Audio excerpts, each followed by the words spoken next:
So welcome guys, this is Anmol Babda from Hemkund Education Consultant. Today I'm going to conduct the whole video in the English language. So without any wait, let's get started and please watch the video till the end. This is a very big and a very good news for the international students. So guys, the update today I'm going to share with you is a very big update from the Australian government that they really want the international students back to their campus who have been very badly affected in the COVID-19 pandemic. You are watching in the article, it is clearly written that Australia looks to allow the foreign students to return to unis hit by the COVID-19 travel curbs. Australia is very keen this time and they are really looking for the international students who are really affected due to the COVID-19 who had traveled to their homes to meet their parents before the pandemic had started and unable to return to the Australia. The article is very good according to me, so please watch the video till then. So the article is written by Jonathan Perlman and the article was published on 22nd of March. Australia is desperately exploring ways to reboot its international education sector, including allowing the vaccinated students from the Singapore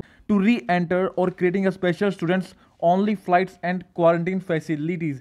Australia is very desperately now looking for another option, that is the chartered flight to allow the international students to enter Australia via Singapore route. As we all know that previously the Singapore had rejected the Australia's claim that Singapore will be used as a quarantine hub, but this is not as simple as that we are looking for. Right now in the article it is not about the quarantine hub used as Singapore, but this is about the vaccinated students, the students who had already get the vaccinated, they can travel. Australia's international sector was worth about the $40 billion in 2019, making in the country's biggest export, but the COVID-19 pandemic has caused the incoming students number to plummet. It means the number of students had already decreased as compared to 2019 and 20, and the fourth biggest sector, that is the education sector, is now suffering from the worst condition due to the pandemic. This news might bring a ray of hope for all the international students who really want to travel to Australia. The new official data showed that there are currently 374,000 foreign national holding students visa in Australia, excluding their dependents, compared with the 580,000 before the pandemic.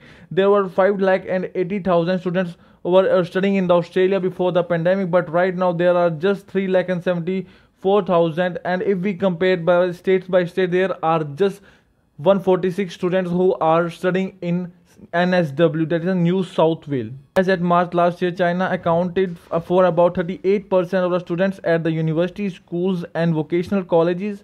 Other major sources countries including Vietnam and Brazil, which each accounted for 13% of the students' visa, as well as Indonesia, South Korea and Colombia, which each accounted for a 10%.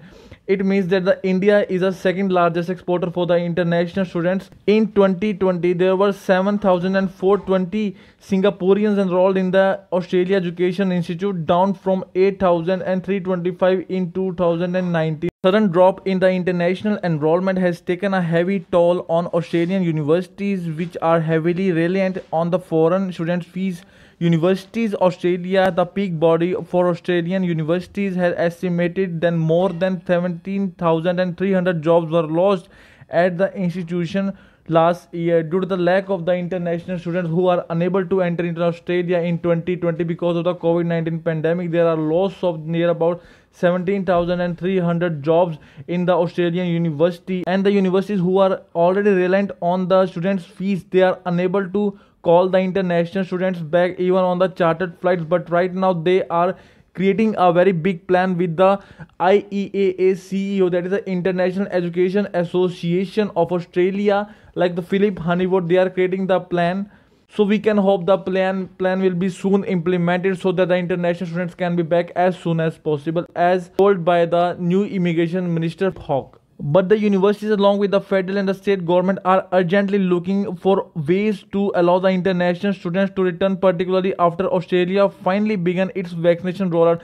As we all know that the Australia had already begun its vaccination, and from today it is due to begin the second phase of the rollout on the Monday 22nd of March, which will involve immunizing people aged 70 or over, as well as the wide group of health workers. As the last Thursday, almost 250,000 Australians, over 1% of the population, had been vaccinated, as told by the Scott Morrison. Right now, there are just 250,000 Australians who get the vaccine, and this is about the 1% of the whole Australian population. Earlier, there was a news that the claim has been given by the Australian government that they can use Singapore as a quarantine hub, but the claim was really rejected by the Singaporean government that they are unable to quarantine the students on their own place. But right now, the Australian government and the Australia Tourism Minister Dan Tehan is going to travel to Singapore within the next 2 months to discuss all the program. And this is not about the vaccinating the students into the Singapore and using the Singapore as a quarantine hub, but the Singapore can use